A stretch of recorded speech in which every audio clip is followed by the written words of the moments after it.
Hello, good morning बच्चे। तो आज हम लोग जिज्ञासा बुक का दूसरा चैप्टर लेके आए हैं, उसके बारे में जानेंगे। क्या है? अध्याय 2 है। अध्याय 2 क्या है? छाया मन्यस कुर्णित निष्ठानित स्वामे तप्य फलानेपि पराथाय वृक्ष सत्या पुरुष युव। क्या है? बड़े वृक्ष दूसरों को तो छाया देते हैं, परंतु स्वयं कड़ी धूप में खड़े रहते हैं। क्या है? बड़े वृक्ष क्या है? दूसरे को छाया देता है, अपने क्या है? अपने धूप में खड़ा रहता है। ठीक है। उनके फल भी दूसरों के लिए होते हैं, अपने लिए नहीं। क्या है? उसका फल भी है, फल भी जो दूसरों के लिए होता है, अपने के लिए नहीं होता। हो ही नहीं रहता, बहुत प्रयास किए, खुल दे। तो क्या है? उसी प्रकार अच्छे मनुष्य भी स्वयं कठिनाइयाँ सहकर दूसरे का कल्याण करते हैं। उन्होंने जो कुछ भी अर्जित किया है वह दूसरों को ही देता है। क्या है?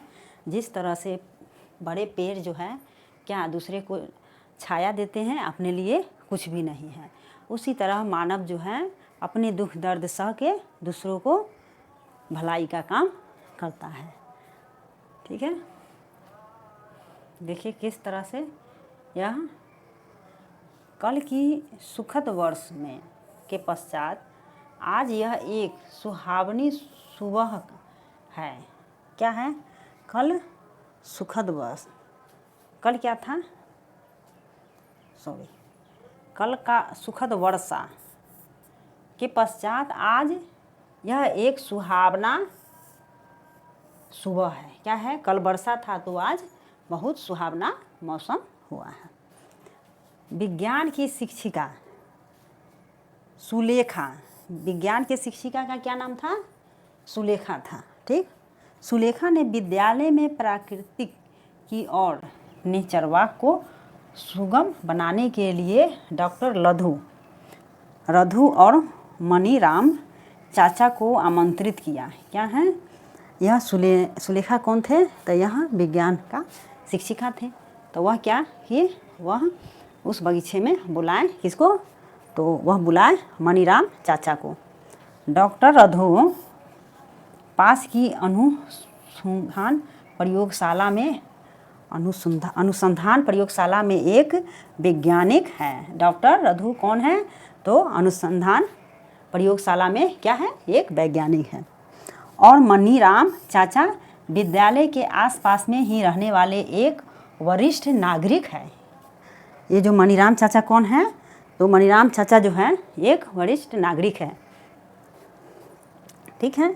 तो मनीराम चाचा पक्षियों की ध्वनि की नकल करने में विशेषज्ञ है। क्या है? मनीराम चाचा क्या कौन है?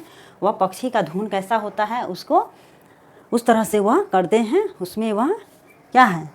तो वह विशेषज्ञ है, यानी वह खास आदमी है। वह विभिन्न प्रकार के पौधे और जंतुओं की पहचान करने में भी निपुण है। क्या है? अलग अलग तरह के पक्षी वगैरह हो गया, उसको पहचानने में भी वह अधिक निपुण है। विद्यार्थियों को प्रकृति की सैर ले जाने से पहले डॉक्टर रधु ने उन्हें बताया कि इस सैर का उद्देश्य प्रकृति में पौधे और जंतुओं की सुंदरता और विविधता का अनुभव कराता है। क्या है? डॉक्टर रधु थे, ये कौन थे? यह वैज्ञानिक थे। तो वह क्या कहें, किसी बच्चे को सैर कराने का क्या मतलब है? तो वह क्या है? तो पौधा और जंतुओं को कुछ जानकारी देने के बारे में।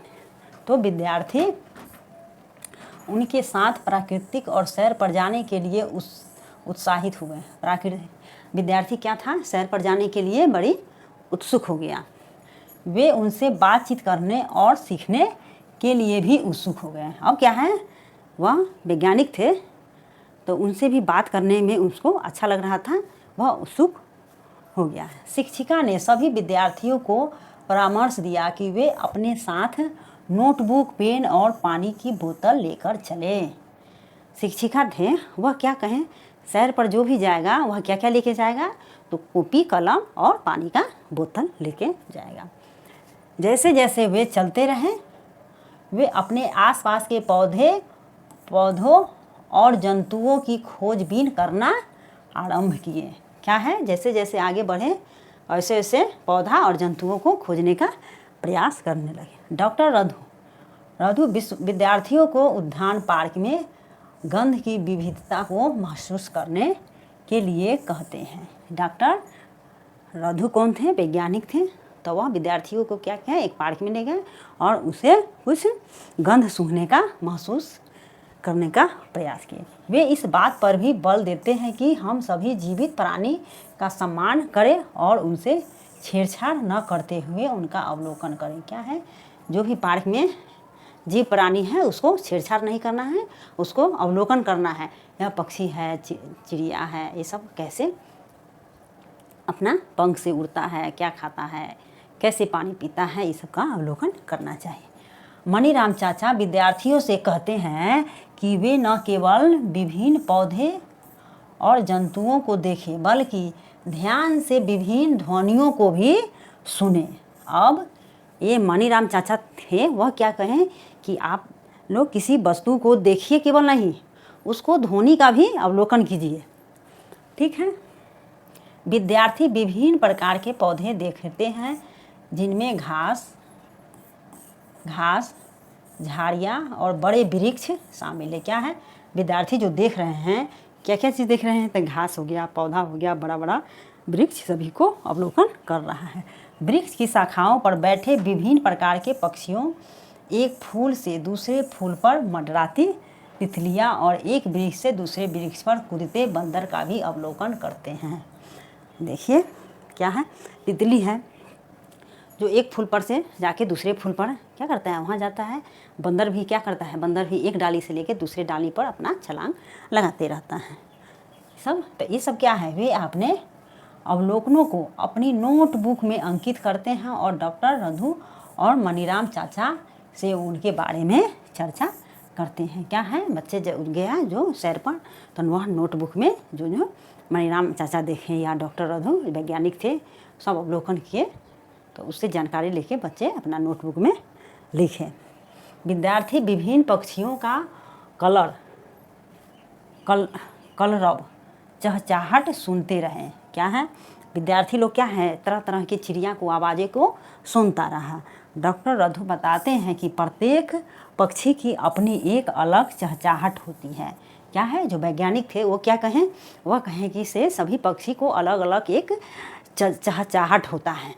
ठीक है, यह प्राकृतिक में विविधता एक उदाहरण है। डॉक्टर रधु मनीराम चाचा से कुछ पक्षियों की ध्वनियाँ की नकल करने का अनुरोध करते हैं। अच्छा, वैज्ञानिक थे, वह क्या किए, उनको कहें मनीराम चाचा को कि आप कुछ पंछी का नकल कीजिए।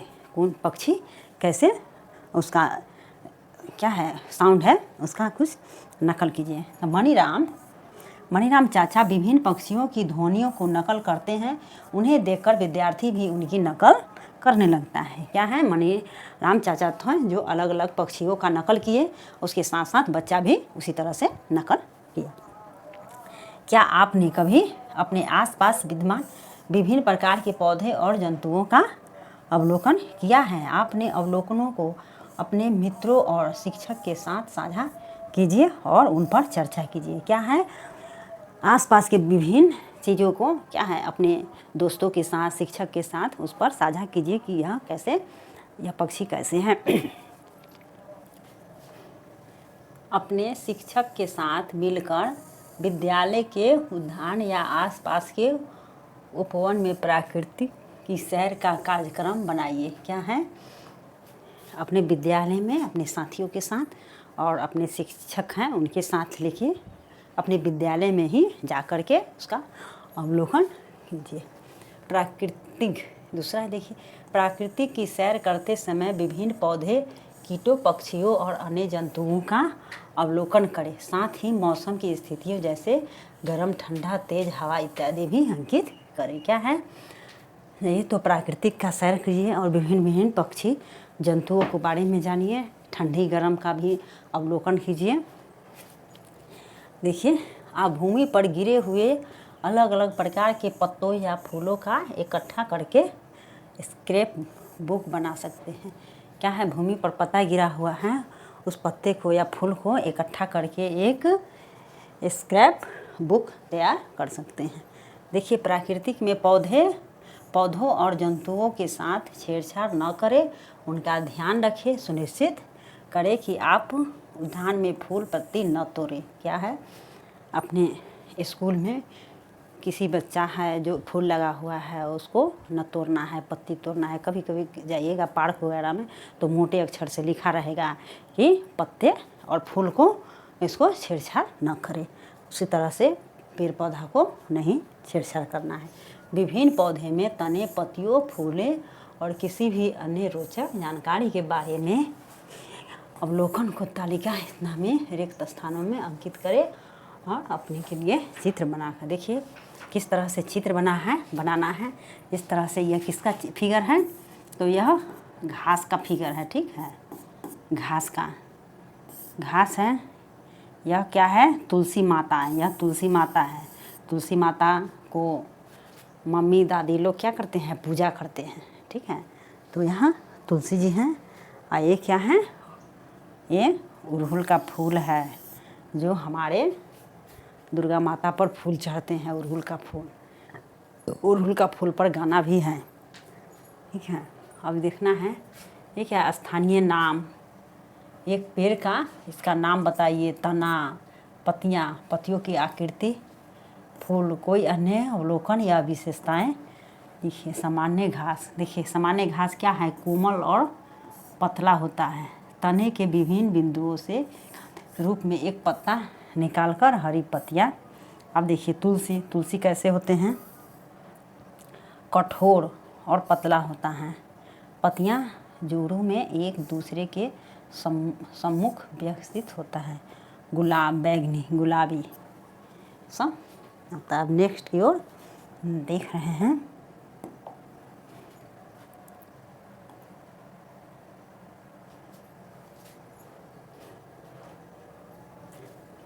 नीम कैसा होता है? यह देखना है। नीम किस तरह से होता है? एक हो गया गुड़हल। ये क्या है? कठोर होता है। नीम कठोर और मोटा होता है। चिकनी सतह वाली पत्तियाँ। इधर देखते हैं क्या है? विभिन्न आकृतियों की पत्तियों और तनों पर पत्तियों का अभिविन्यास। फूल के रंग, आकार और सुगंध में विभिन्नता, यानी अलग अलग तरह के फूल होता है, उसका सुगंध अलग अलग होता है।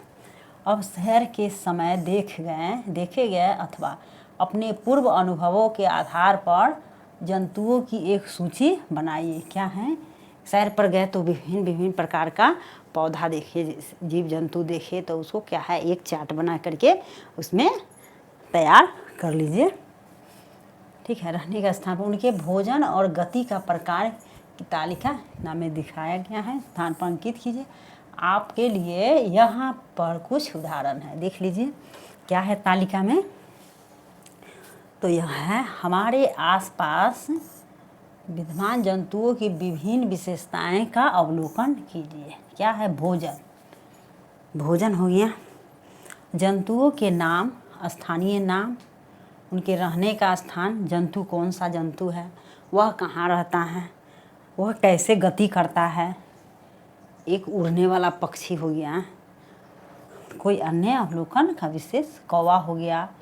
वृक्ष, कौवा क्या पंख है उसके पास तो वो करता है वृक्ष गति नहीं करता है। उड़ना और चलना। चोंच में टहनी लिए हुए चींटी मिट्टी एवं बिलों में रहती है। चींटी कहाँ रहता है? तो मिट्टी और बिल में। पतिया, बीज और कीट। तो अपने जिन पौधों का अवलोकन किया है उनमें क्या समानता और क्या विभिन्नताएं हैं। सबको जानकारी ले लेना है। अब आगे की ओर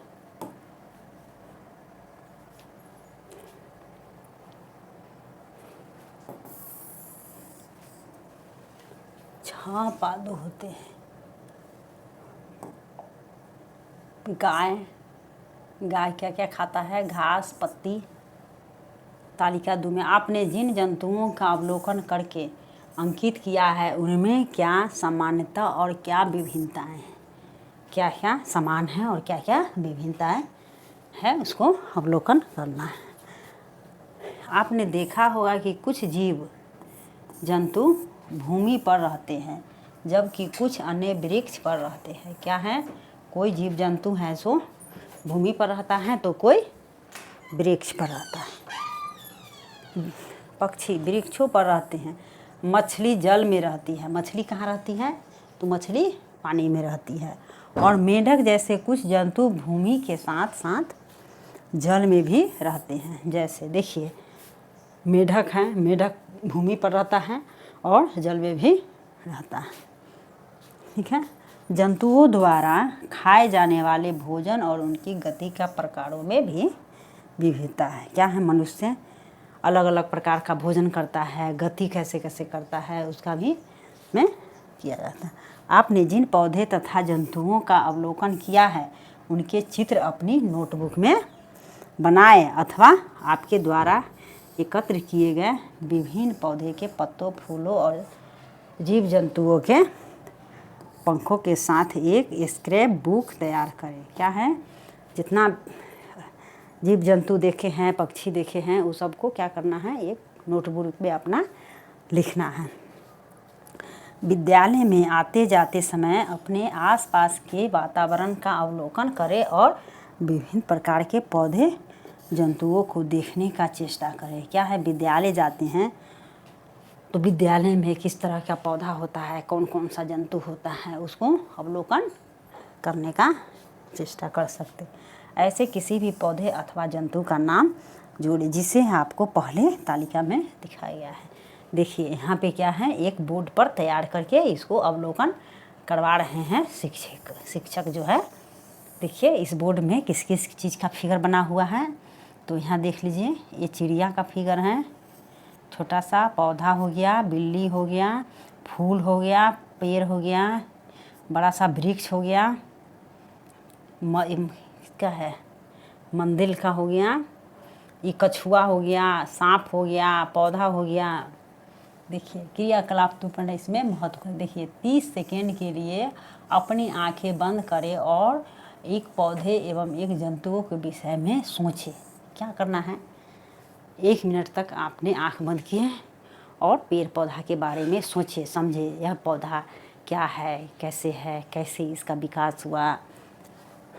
आपने ध्यानपूर्वक अवलोकन किया और जो आपकी सबसे अधिक अच्छा लगा। अब विद्यार्थी अपने द्वारा सोचे गए पौधे और जंतु का चित्र श्याम पाठ ब्लैक बोर्ड पर बना सकते हैं। क्या है? जिस तरह से ब्लैक बोर्ड पर जंतुओं का फिगर बना हुआ है, इससे बच्चे को अवलोकन करा रहा है। चित्र में बनाए गए विभिन्न पौधों और जंतुओं के बारे में आपके क्या विचार है, इसको लिखना है। कक्षा के सभी विद्यार्थियों द्वारा श्याम पाठ यानी ब्लैक बोर्ड पर भिन्न भिन्न प्रकार के पौधे और जंतुओं को कितने चित्र बनाया हुआ है। कितने चित्र हैं? तो देखिए 1 2 3 4 5 6 7 8 9 10 11 12 वो फिगर बच्चा अपने आप उठ के सब बना रहा है। ठीक है। कुछ बच्चा दो बच्चा बना रहा है और कुछ नीचे की ओर बैठे हुए। क्या आप सोचते हैं कि श्याम पाठ पर चित्रित किए पौधों और जंतुओं के विभिन्न प्रकार के अनेक पौधे और जंतुओं की संकेत किसी विशेष क्षेत्र में पाई जाने वाली पौधे और जंतुओं की विविधता से उसके जैव विविधता का भाग होता है। कोई कोई पौधा यहाँ पे नहीं मिलता है, कहीं कहीं बाहर में मिलता है, उसे जैव विविधता का भाग होता है। किसी क्षेत्र की जैव विविधता में प्रत्येक सदस्य की एक अलग भूमिका होती है। जैसे पेड़ कुछ पक्षियों जंतुओं भोजन आश्रय प्रदान करते हैं। जंतु फल खाने के बाद बीज फैलाने में सहायता करते हैं। देखिए क्या है, जंतु लोग फल खा लेते हैं, उसका बीज जो है कहीं कहीं फैला देता है इत्यादि। क्या आप ऐसे कुछ अन्य उदाहरण सोच सकते हैं? इससे पता चलता है कि पौधे और जंतु एक दूसरे पर निर्भर है। क्या है? जब जंतु क्या है, पौधा, वह फल खाता है तो बीज बन जाता है, वह बीज कहीं कहीं छिड़क देता है तो वह बीज जो है कहीं पेड़ वृक्ष बन जाता है। ठीक है, अब नेक्स्ट की ओर देखते हैं।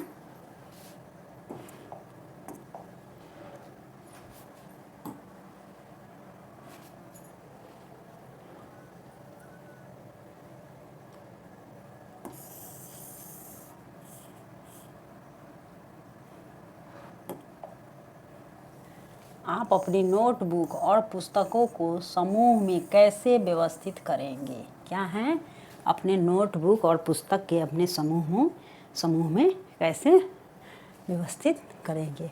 क्या उन्हें समूहों में व्यवस्थित करने से आपको अपने बस्ते को अच्छे ढंग से व्यवस्थित करने में सहायता मिलेगा? क्या है,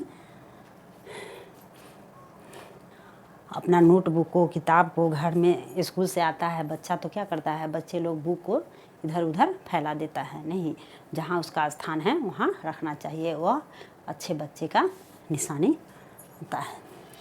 आइए अब हम अपने आसपास के संसार एवं दृष्टि डालें। हमारे चारों ओर विभिन्न प्रकार की विशेषताएं वाले विविधता पौधे और जंतु विद्यमान हैं, जिनके विषय में हमने अनुभव किया, सीखा। हम उनकी और उनके आधार पर समूह बना सकते हैं।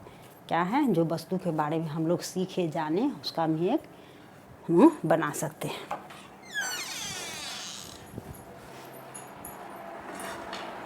ये घुसती है, हम की लगा चावल की चढ़ा रही है, तन के चढ़ा लेना चावल, दही जम लो। देखो तो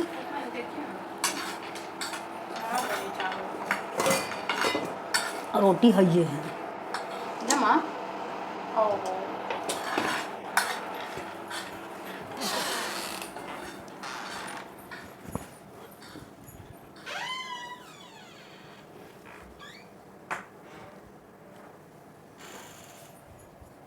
तो क्रियाकलाप। आइए 2.3 में देखते हैं। विविध प्रकार के पौधों और जंतुओं के चित्र एकत्रित कीजिए। पुरानी पत्रिकाओं, समाचार पत्र, चार्ट एवं अन्य स्रोतों से उनके चित्र काट सकते हैं। इनमें से प्रत्येक चित्र अलग अलग कार्ड पर चिपकाएं। क्या है, अलग अलग वस्तु का फिगर बनाइए, एक पुराना पेपर हो गया उससे बना लीजिए और अलग अलग उसको चिपकाने का बुक में प्रयास करेंगे। अपनी कक्षा में 5-6 विद्यार्थियों के अलग अलग समूह में बांट लीजिए। क्या है, अपना कक्षा में 5-6 का एक ग्रुप बना लीजिए। ठीक है, अपने समूह को सभी साथियों द्वारा बनाए गए कार्ड इकट्ठा कीजिए। क्या है, सभी साथियों जो कार्ड बनाया है, कार्ड जैसे फिगर बना के अलग अलग पेपर पर उसको सभी समूह मिल के इकट्ठा करिए। कार्ड में दर्शाए गए सभी पौधों और जंतुओं को विभिन्न विशेषताओं का अवलोकन कीजिए। क्या है, कार्ड में जो बना हुआ है पक्षी और जानवर का फिगर, उसको नाम लिखना है और उसको अवलोकन करना है। लिखिए, पौधों और जंतुओं को विशेषताओं का स्मरण कीजिए। एक समान विशेषताओं का आधार पर उनके समूह बनाइए। क्या है, आपके द्वारा बनाए गए पौधों और जंतुओं के समूह के आधार पर कक्षा के अन्य समूहों के साथ साझा करें और उन पर चर्चा करें। क्या है, जितना भी वस्तुएं हैं, जीव जंतु है, उसको जो चार्ट बना के तैयार किए हैं पेपर पर, उसको एक साथ करके सभी बच्चे अपना अपना अवलोकन करेगा कि हाँ, यह किस चीज़ का फिगर है, यह कौन सा पेड़ है, कौन सा पौधा है, तुलसी है, घास है, इस सब का अवलोकन करना है।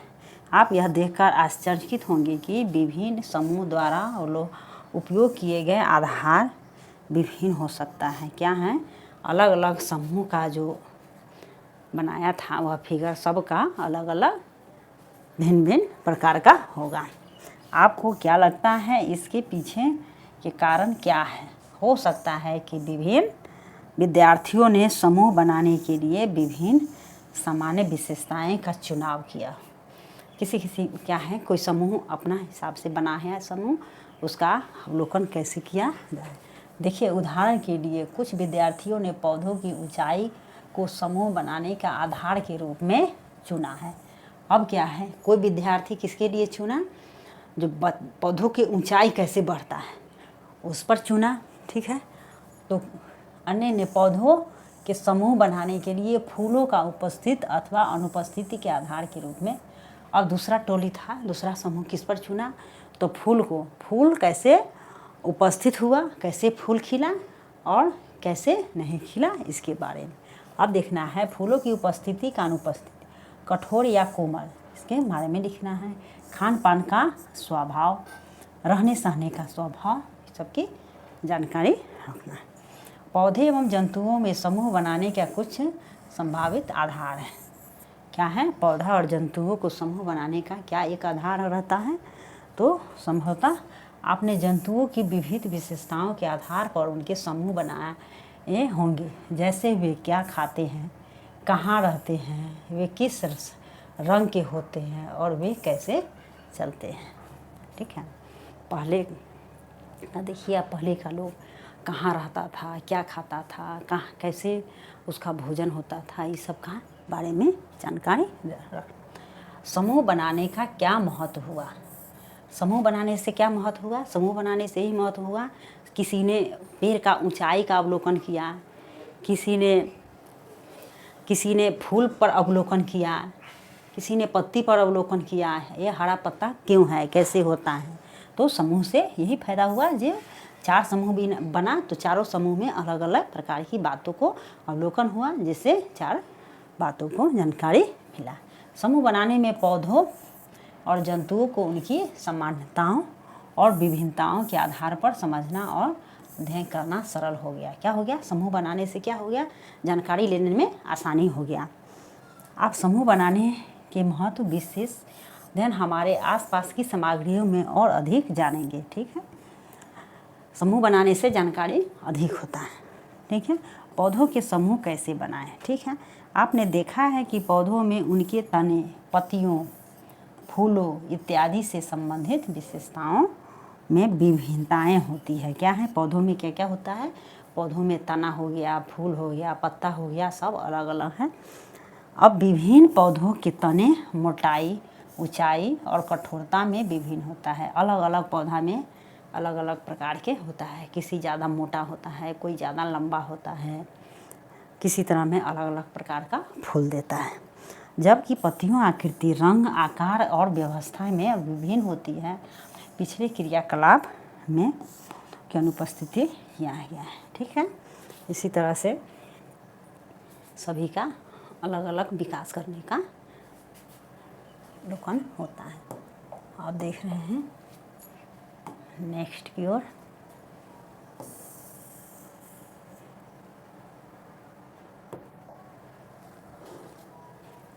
आपने पूर्व की और कक्षाओं में सीखा होगा कि पौधों के समूह उनकी ऊंचाई और तने के प्रकार के आधार पर शाख झाड़ियों, वृक्ष के रूप में बनाए जा सकते हैं। आइए पौधों की विशेषताओं का अधिक विस्तार से अध्ययन करें। क्या है, इससे पहले फूल पत्ती के बारे में जाने थे, अब इसका बड़ा वृक्ष के बारे में।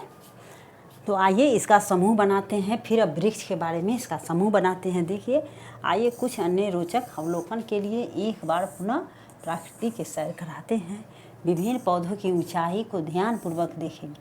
क्या ये सभी पौधे आपसे छोटे हैं या आपके बराबर हैं? क्या सभी पौधा का, पेड़ का, वृक्ष का ऊंचाई एक जैसा नहीं होता है? किसी किसी का अधिक बड़ा होता है, किसी का उससे छोटा होता है, अथवा आपसे अधिक ऊंचे हैं। तने का रंग भूरा है, हरा है, साथ उनके तनों का छूकर महसूस करें और उनके धीरे धीरे से मोड़ने का प्रयास करें। किसी किसी पत्ती क्या है, हरा रहता है, कोई सूखा रहता है, तो उसको हाथ में लीजिए और अवलोकन कीजिए। क्या है, जो भूरा वाला पत्ता हो जाता है वह थोड़ा टाइट रहता है, हरा वाला पत्ता क्या रहता है, कोमल रहता है। क्या आपने सरलता से तने को मोड़ सकते हैं अथवा यह कठोर रख सकते हैं, तना टूट नहीं जाए। यह भी देखें कि पौधों की शाखाएं कहाँ से निकलती है, वे भूमि के निकट से निकलती है या तने के ऊपरी भाग से निकलती है। अब देखना है तना का जो शाखा है वह कहाँ से निकलता है।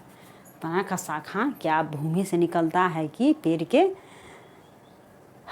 आसपास से निकलता है, उसका तना से निकलता है। आपने अवलोकन की तालिका इतना में दिखाया गया है, कुछ उदाहरण आगे भी है। देखिए, ऊंचाई और तने की आकृति के आधार पर पौधों का समूह, पौधे का नाम, तने का आकृति, शाखाओं का प्रकट, हरा और भूरा, पत्ता कैसा था, हरा और भूरा, इस तरह से भूमि का निकट। देखिए आम कैसा होता है, आम जो रहता है कठोर हुआ, बहुत ऊंचा होता है, मोटा भी होता है। वृक्ष मध्यम कठोर, झाड़ी छोटा होता है। ठीक है, अब नेक्स्ट की ओर देखें। ठीक है, ओके, थैंक यू, बाय।